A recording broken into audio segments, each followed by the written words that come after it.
Hi everyone. सो आज का topic है rag. What is rag? Rag की जो फुल फॉर्म है वो है रिट्रीवल ऑग्यूमेंटेड जनरेशन। इसका मतलब जो है पूरा हम आगे वाले स्लाइड्स में देखेंगे। तो बेसिकली ये एक प्रैक्टिकल वे है एआई को स्मार्टर बनाने के लिए, जिसके अंदर अपना हम खुद का आइडिया दे सकते हैं। ठीक है, तो जो पुराने जो हमारे डेटाबेस थे उसके साथ जो प्रॉब्लम थी उसको रैग ने कैसे सॉल्व किया है, इस पूरे वीडियो में हम वो देखेंगे। तो पुराना जो डेटाबेस होता था उसके अंदर प्रॉब्लम के जो एलएलएम्स जो थे वो हेलुसिनेट बहुत करते थे।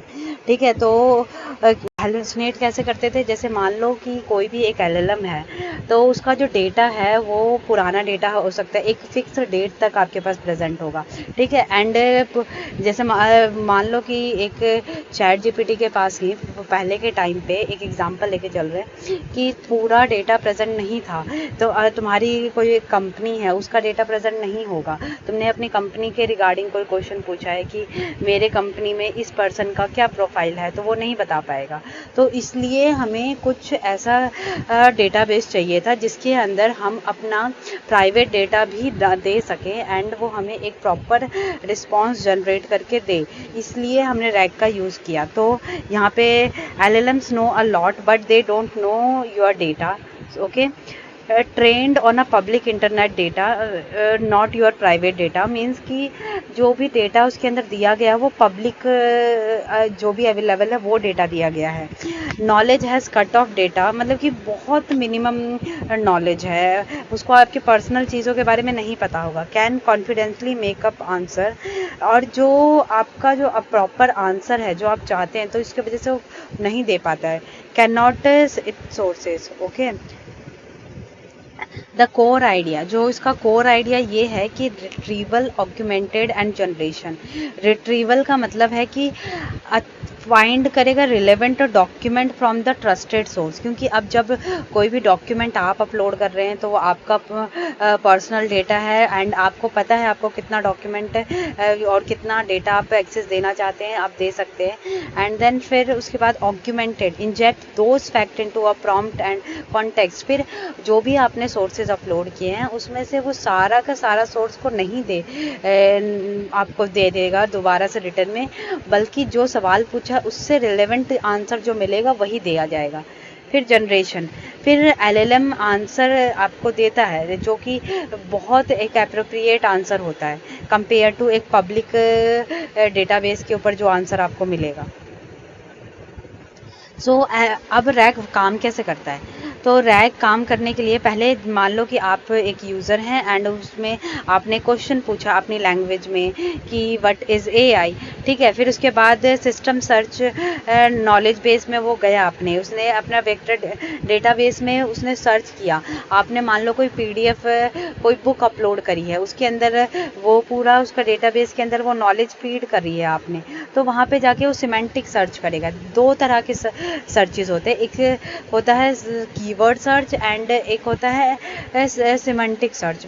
कीवर्ड सर्च बेसिकली वो होता है, मान लो कि अगर आपके को एक सैमसंग का फ़ोन ख़रीदना है, ठीक है, तो उसमें आपने एक डाला है सैमसंग, ठीक है, जो भी लेटेस्ट वर्जन है वो, एंड दूसरा आपने डाल दिया है सैमसंग की कोई प्रॉपर्टी डाल करके कि फ्लिप फ़ोन। ओके, तो फ्लिप फ़ोन का मतलब भी सैमसंग का ही फ़ोन होता है, क्योंकि मार्केट में अभी मेरे जहाँ तक मेरी नॉलेज है मुझे पता है कि फ्लिप का फ़ोन और कोई और नहीं आता है। ठीक है, तो अब क्योंकि कीवर्ड सर्च अगर किसी को सर्च करना है तो उसको वहाँ पे सैमसंग लिखना पड़ेगा, लेकिन अगर मान लो सिमेंटिक सर्च करना है, क्योंकि आपका जो डेटाबेस है उस तरीके से ट्रेंड हुआ है, उसको समझाया गया है कि फ्लिप फ़ोन का मतलब होता है सैमसंग का फ़ोन, तो अगर आप फ्लिप फ़ोन भी लिख देंगे तब भी वो आपको सैमसंग की ही फ़ोटो देगा। ठीक है, तो ये होता है सिमेंटिक सर्च। कीवर्ड सर्च मतलब कि सेम ही वर्ड डालना पड़ेगा आपको तभी जाके आपको रिजल्ट मिलेगा। अगर लेकिन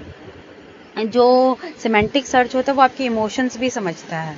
ठीक है, फिर क्या, हाँ, हम रैग कैसे काम करते हैं, पहले यूज़र ने क्वेश्चन पूछा, फिर उसके बाद एक सिमेंटिक सर्च होता है, फिर जो सर्च के बेसिस पे कुछ टॉप के चंक्स आते हैं। चंक्स का मतलब ये हो गया कि आपका जो डेटाबेस के अंदर जो आपने वो जो एक बुक फीड करी थी, तो वो बुक हम डेटाबेस के अंदर एक वेक्टर फॉर्म में स्टोर करते हैं। वेक्टर फॉर्म का मतलब जो बुक के अंदर तो इंग्लिश में लिखा था, लेकिन आपका जो इंग्लिश में ना लिख करके उसको कन्वर्ट किया जाता है नंबर्स में, ठीक है, एंड उसको फिर स्टोर किया जाता है एज अ चंक्स, ठीक है। तो हम बहुत डिफरेंट चंक्स में उसको स्टोर कर देते हैं। फिर एलएलएम क्या करता है, वो आंसर दे देता है, जो उसको रिलेवेंट चंक्स को फाइंड आउट करके कि वो जो पूरी बुक थी वहाँ पे वो फाइंड आउट करेगा कौन सा सबसे टॉप का रिलेवेंट सर्च है। मैंने जैसे सवाल पूछा व्हाट इज़ एआई, तो टॉप का जो 3-4 चंक्स होंगे, ठीक है, उसमें वो जाके सर्च करेगा, फिर उसके बाद जो बेस्ट आंसर होगा उसको आपको दे देगा जनरेट करके।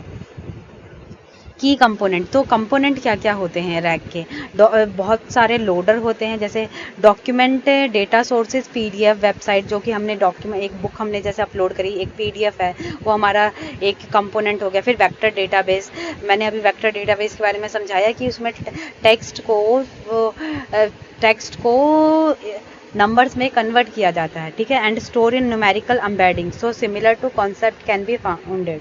एंड रिट्रीवर क्या होता है कि उस कन्वर्ट कर देता है क्वेरी को embedded and fetch the top के मैचेस, मीन्स कि चंक्स को फाइंड आउट करता है रिट्रीवर टॉप के। जैसे मैंने पूरी मैंने एक मशीन लर्निंग की बुक फीड करी, ठीक है, रैग में, उसके बाद उसको वेक्टर डेटाबेस में स्टोर कर दिया, जितने भी इंग्लिश में वो लिखे हुए थे वर्ड्स, उसको एक न्यूमेरिकल एम्बेडिंग कर दी मैंने। उसके बाद मैंने रिट्रीव किया वही वाले पेजेस को वो चंक्स में कन्वर्ट करके, जो कि एआई के बारे में ही सिर्फ बता रहे थे। फिर एलएलएम ने मेरे को एक ऐसा रिप्लाई दिया जिसके अंदर सिर्फ एआई के बारे में लिखा हुआ था, ठीक है।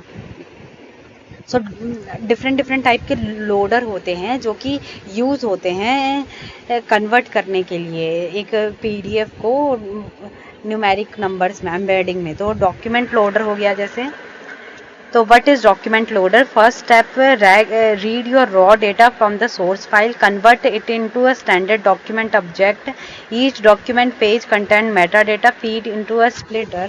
तो इसके बारे में अभी मैं और डिटेल में एक्सप्लेन करूँगी आगे। तो बेसिकली जो रैग ना बहुत तरह तरह के लोडर्स इस्तेमाल करता है, ठीक है।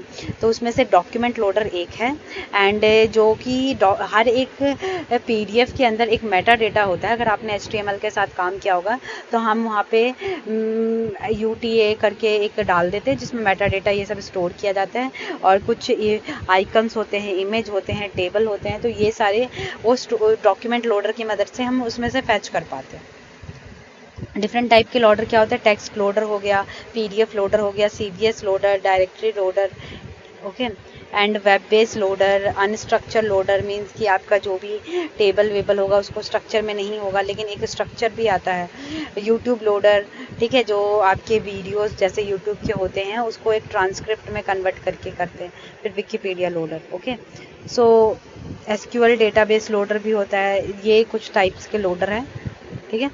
And choosing the right loader, तो हमें एक राइट लोडर कैसे मिल सकता है, where does the data live, तो डेटा कहाँ पे है, तो फाइल है कि URL है, डेटाबेस है, ये हमें पहले चेक करना होता है। हाउ बिग इज़ डेटा, अगर डेटा बहुत बड़ा है तो हमें लेज़ी लोडिंग यूज़ करना चाहिए, ना कि लोड डज। अगर उसके अंदर कोई लेआउट है जिसमें टेबल वेबल है और अगर आपको वो चाहिए तो आपको टेबल हेडिंग है, स्ट्रक्चर बेस्ड लोडर आपको यूज़ करना चाहिए। What Meta data do you need, तो अगर आपको चाहिए तो मेटा डेटा वाले लोडर यूज़ करना है। सो वाई रैग मैटर, सो 87% जो है कम हेलुसिनेट करता है आपके आंसर्स में। Real time access to the current beyond training cut off, means कि आपको रियल टाइम आंसर देता है, ना कि एक फिक्स पीरियोडिक टाइम का डेटा के बेसिस पे आपको आंसर देता है। प्राइवेट डेटा के बेसिस पे भी आंसर दे सकता है, इसलिए आपको रैग की ज़रूरत है। तो कॉमन यूज़ केसेस क्या हो सकते हैं कि enterprises search, customer support, legal compliances, health care, education, coding assistant. So that's all about rag.